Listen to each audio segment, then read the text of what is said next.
Visit our website www.pagefinancials.com or call 017007243. Page Financials, taking you further. Hey y'all, it's your boy Janelle Agria, and you are listening to Valentine and Ayo on the Smooth Breakfast Show. Good morning. The Smooth Breakfast presents the headlines, the stories, the news, in-depth analysis of national current affairs. Freshly pressed on Smooth 98.1.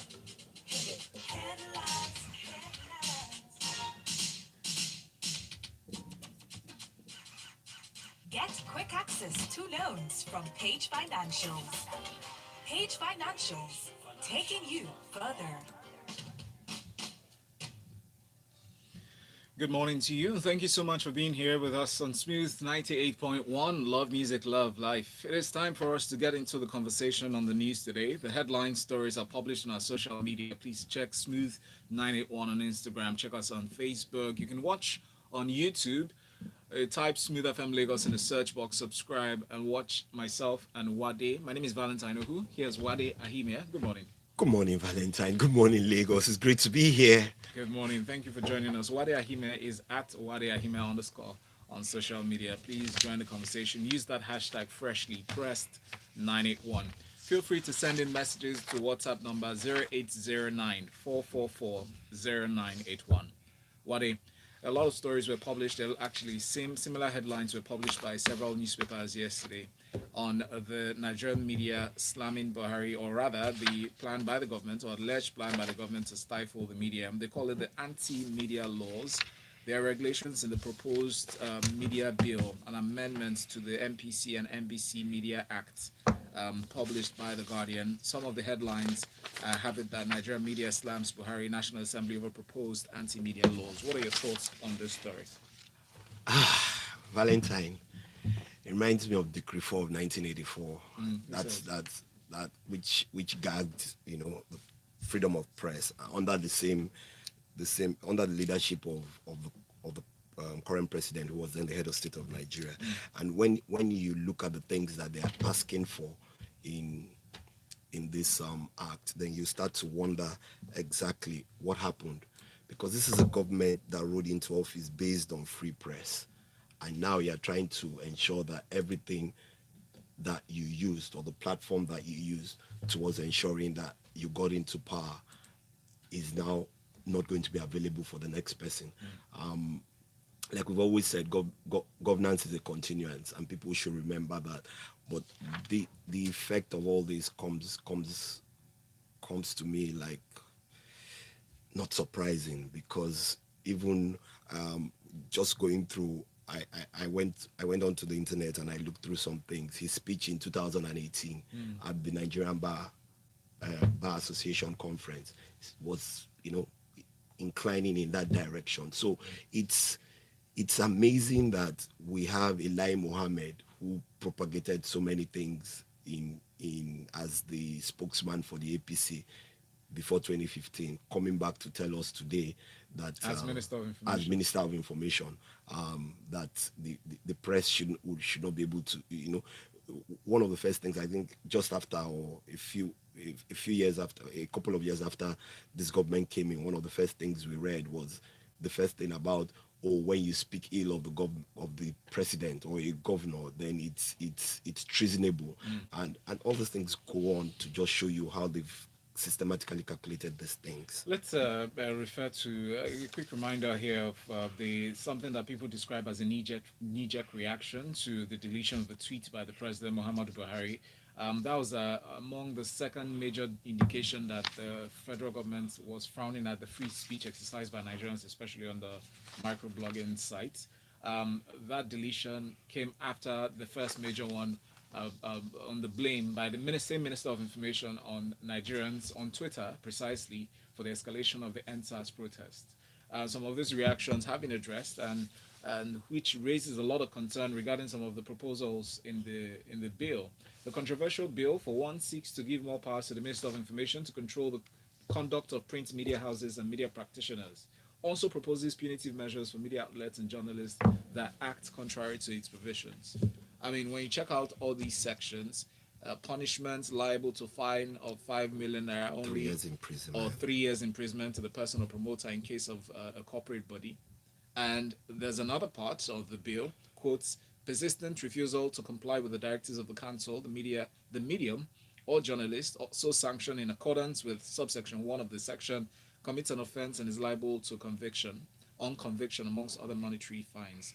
I mean, with all these punitive measures, what is it exactly addressing or preventing? What's the danger here?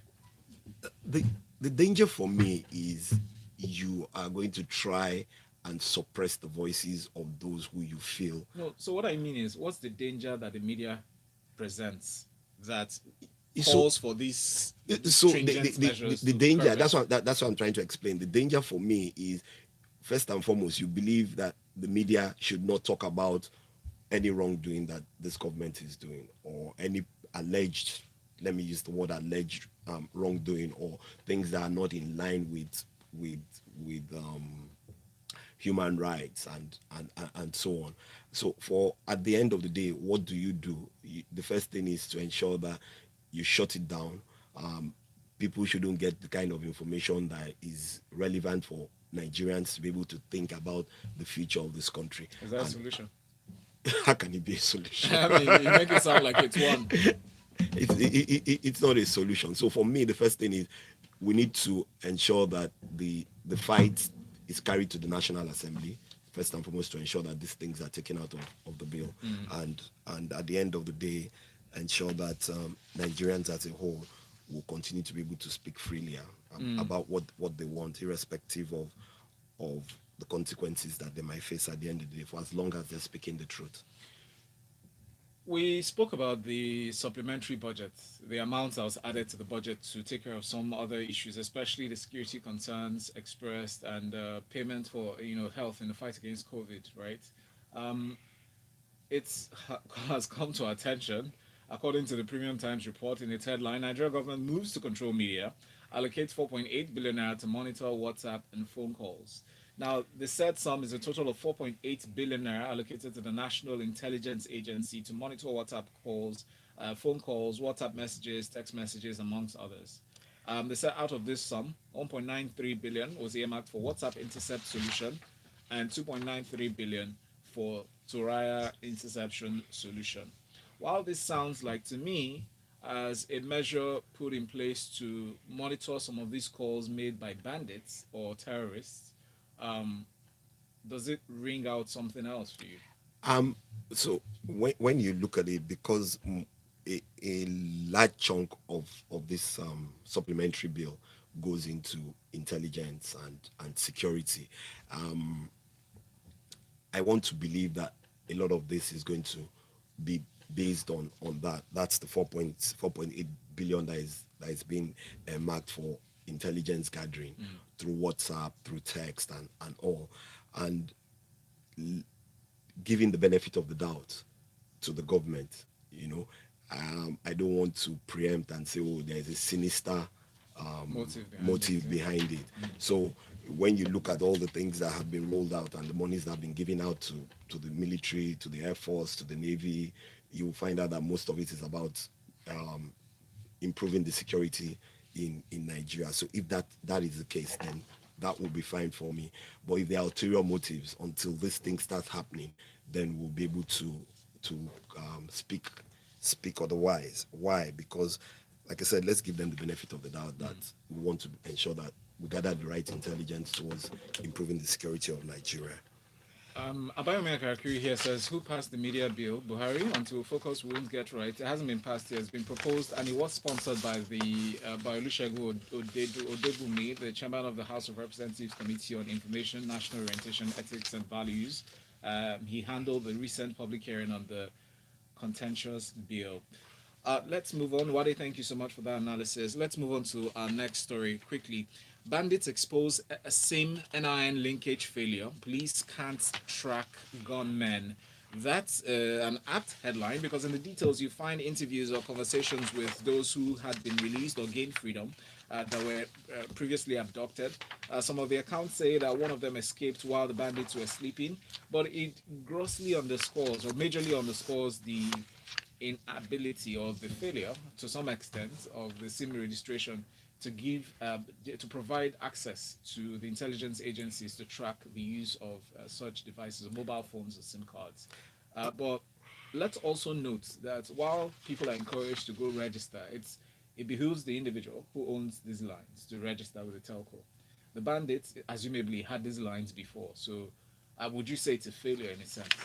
So I would say it's a failure. Why? Because even before now, even before the NIN, long before, everybody had been asked to go and register their phones, Yes. their numbers, and the telcos had ensured that they had made provisions across the country for this. And if you look at the story and the feedback from the Association of Telecom operators, they said that that's impossible, that there is no SIM that is not registered in Nigeria. So this for me brings about Well, that's wrong. There are a lot of SIMs that are unregistered yet. true. Yes. True. But if that's what they say, then the question here is, that's why I said the question here is, when these calls come in and these numbers are gotten to, they get them across to the security agents, have they tried to get this information of the owners of the SIM from the telcos? I mean, information that you can get is when it's available, right? Yes. Some of these people who escaped or were released have said, paraphrasing some of their statements, that they provided these numbers to the security agents. They gave them the numbers, but they could not identify the owners of these numbers. So there's no information. So it's two things. When you read through it, have the security agents provided it to the telcos to provide the information on that SIM? That's one. And the second part is what you said. If the telcos have it and they don't have them registered, then that's a failure on their part. So what are the penalties for all this? Because the regulation from NCC that was clear is any unregistered number should be blocked. So why hasn't it been why hasn't it been blocked? But you should. So this is looking at it from the telcos have continued. For me, they're looking at it from an economic perspective. These lines are is it the responsibility of the telcos to act as they should, or the responsibility of for instance, the communications agency? It's the responsibility of the telcos to follow the regulation. Now, it's the responsibility of the regulators to enforce that these things are being done and to sanction the telcos accordingly if they have not done it. And this, for me, is the real issue here. So if these numbers have not been, if they have not been registered, then what are the penalties that are being handed out to the telcos so that someone starts to feel that the regulators are doing the right thing? Thank you for that, Wade. Okuda from Igondo says, good morning, Valentine. This is a refurbished Decree 4. A leopard never changes its color. Nigerians should say no to it. And JP here says, the government of the day is focused on misplaced priorities. Her communication and what she puts out needs to be better managed. Samuel from Lekki says, 1983 to 1985 all over again. If it walks like a duck, quacks like a duck, it's definitely a big fat duck.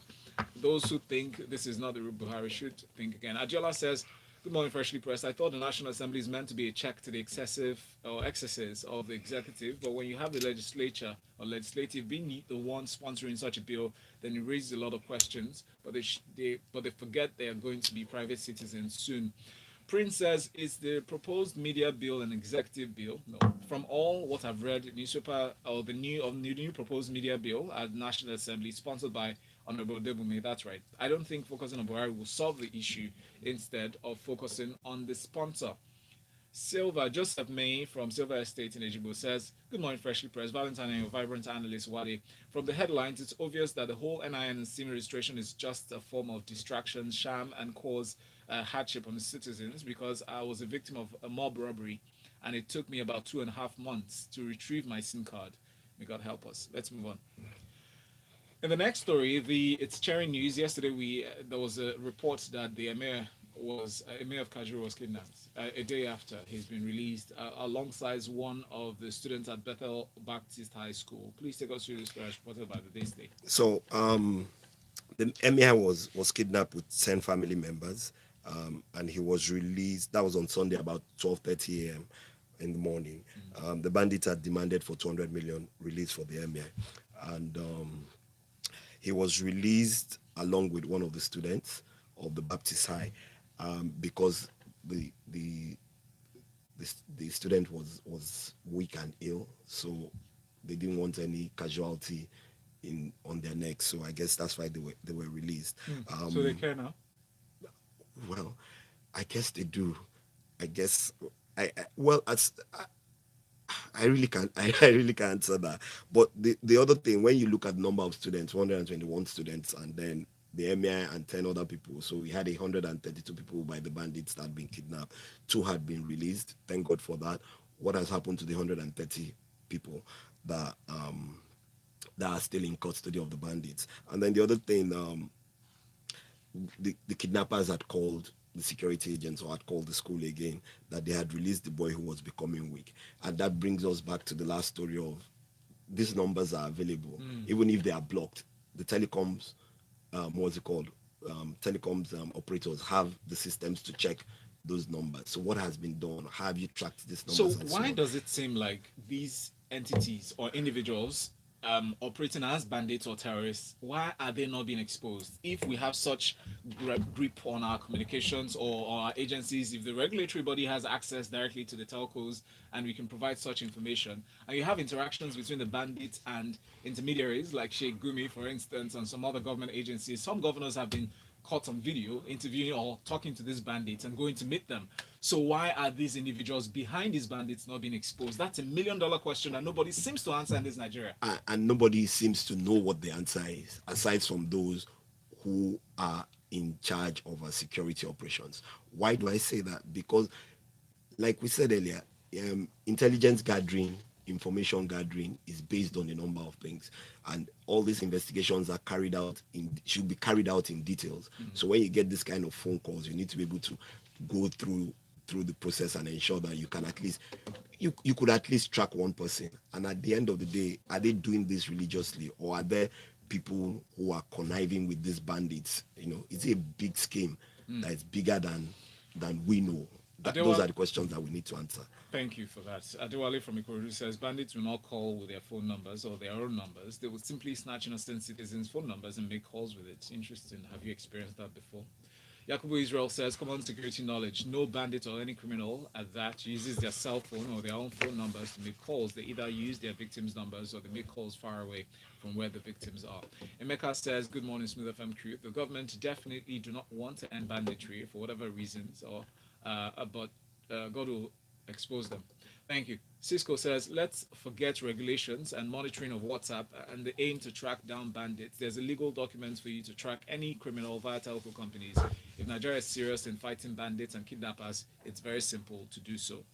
Before we move on to the next story, please stay with us here on Smooth 98.1. Remember to send messages to WhatsApp 0809 444 0981.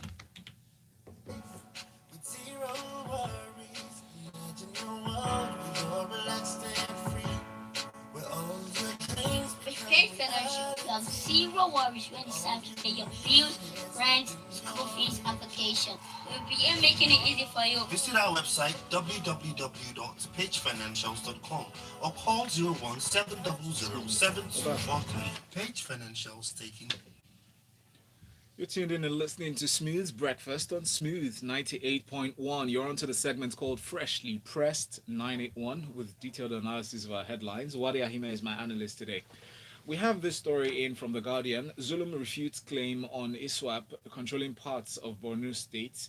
And this is in reaction to the media report that claimed that the insurgents had appointed one Abakaka as the governor under a new leadership restructuring. A new leadership is restructured by an interim council. But the governor Babagana is actually reacting to this on that report on the Borno State. Your thoughts on this, Wadi?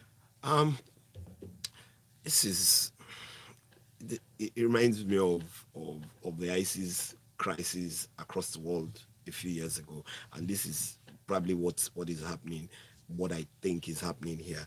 But like we say, many times when these kind of things come out,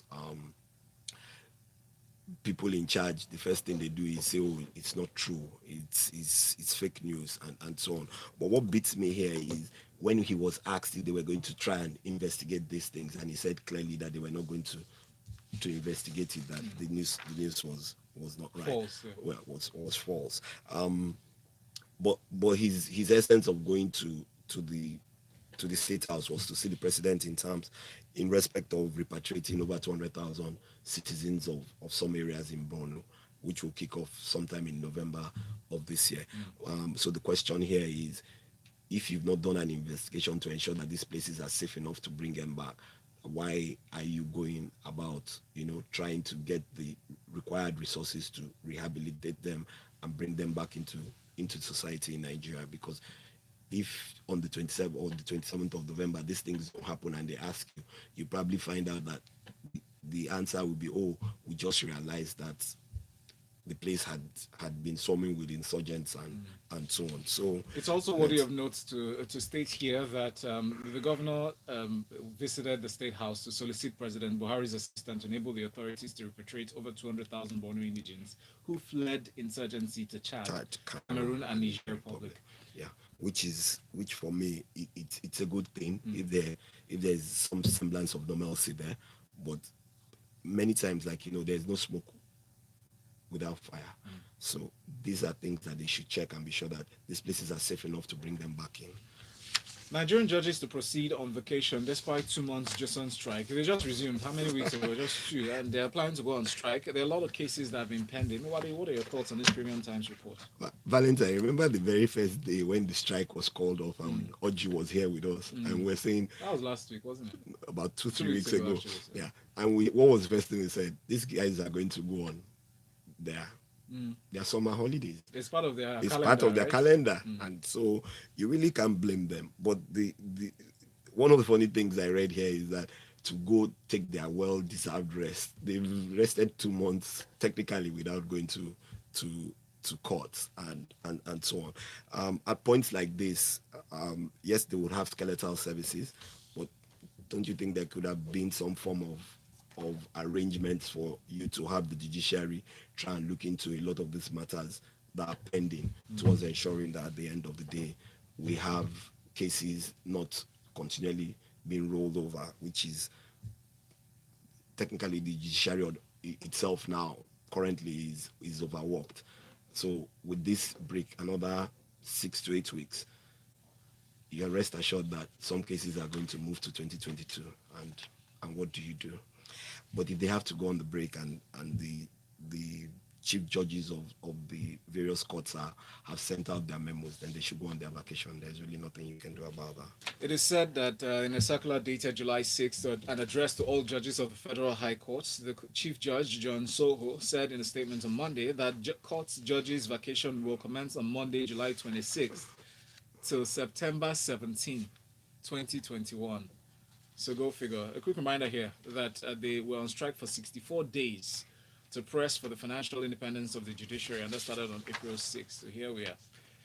And they'll be away again for like another 3 months, yes. Yeah. Yinka Bulu said, call monitoring. I think the media reporters are just being cheeky. Even WhatsApp can't monitor WhatsApp. Yinka has also asked about chairing news. Which chair? Did you chair? Emir was kidnapped and released, and you call it chairing. Is it only until a governor is kidnapped? So we have 37 governors now. We said the country is cruise. Ike says from our papa, this intelligence money is going to be used to purchase Pegasus spy software from Israel. They want to gag free speech, spy on our online chatter, and arrest perceived instigators. Please provide proof. But I get where you're coming from. Boston from Traffic says, good morning. Even if the bandits are using phones of victims to call, the SIM must have connected to the closest network tower to the locations of the bandits. This can be done if they really want to.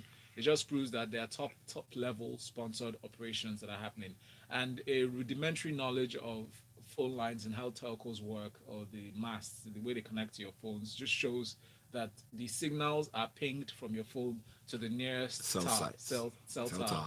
So you would easily know. In fact, if you cast your minds back to when the Chibok girls were kidnapped in Chibok, at the time, it was said that the bandits dismantled some of the towers around the vicinity before they operated, so they know exactly how these things. But you would expect that the intelligence agencies will be more intelligent than the supposed bandits. But I'll leave that. That's a story for another day. Reports. Court fixes July 16th for suits challenging Governor Matawale's defection. In the previous story, we talked about the vacation they were going to.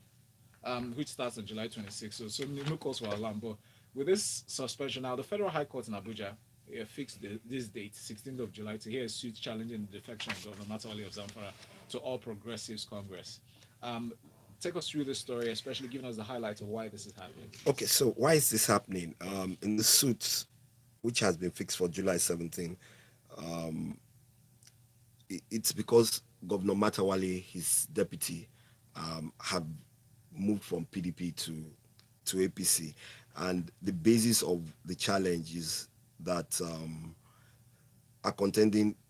So from the story, you say the plaintiffs are contending that in view of an earlier judgment of the Supreme Court to the effect that the APC had no candidate in 2019 governorship election in Zamfara, having not conducted primaries, it would be unlawful for Matawale and Gusau to retain their offices while defecting from the PDP to the APC and thereby transfer PDP's victory to APC, which I'm not a legal luminary, which for me just it makes some semblance of sense. If the party did not have a what's it called? Primaries, and they did not field any candidate, why all of a sudden the governor who was elected on another party's platform is going to become the governor under another party's platform? So I do think let's wait and see what the outcome will be and how the judge would say it. But based on what they're saying, for me, from my own layman perspective, I do think it does have some level of credence, and maybe this will check the level of defection of party members who have already been elected from one party to the other, and maybe start to give some semblance of stability for parties to actually follow their manifestos and not join the bandwagon of party in power. Which is similar to what happened in those states when that primaries were challenged. Remember the case of the sitting governor and how it was taken to court? And also referred to yesterday's story when we talked about the move by the National Assembly to pass a bill that would extend the restriction of party line crossing. Exactly, to governors and presidents. So hopefully that will clamp this down. I think they should extend it to every one of them. Oh, of course. This one here from Fabian in Equera reads, I think the judges going on vacation speaks volumes about the state of the nation. What were they doing during the LS strike? Well, you don't blame them for the strike. It's just they haven't been paid, they weren't paid, or they are seeking for autonomy. Benga Kamo says the judges didn't go on strike, judicial workers did. That's Joson. And who does not need a rest from the chaos of Nigeria? Yinka said, 38 plus CBN governor, come on. It says security agents that smartphones are, come on, disparaging remarks, calm down. Stephen from Surulere says, Governor Matawale will not be found guilty. The judicial system is very lenient with rules applications. Interesting. Wade Ahime, I must thank you enough. Thank you. I can't actually thank you enough, to be honest, for being here today and providing such apt analysis to these stories. And in spite of the fact that you're just, solo, you ran it strong, eh? Stay with us on Smooth Breakfast. Continue the conversation on social media with hashtag FreshlyPress981. Check out the headlines on our social media at Smooth981. At Valentino, who thanks to everyone who's watched live. Continue to comment and interact and ask the necessary questions. Good morning. Quick access to loans from Page Financials. Page Financials. Okay, I have to run. Thank you. Thanks. Val, I lost my mom.